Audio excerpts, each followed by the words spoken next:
शिरडी मासे पंढरपूर साई बापार मावर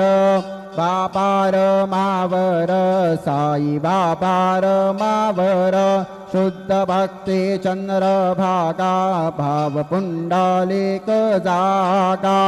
पुंडलिक जागा भाव पुंडलिक जागा याहो याहो अवघेजन करू बाबांसी वंदन साईंसी वंदन करू बाबांसी वंदन गणू म्हणे बापा साई धाव पाव माझे आई पाव माझे आई धाव पाव माझे आई श्री सच्चिदानंद सद्गुरु साईनाथ महाराज की जय।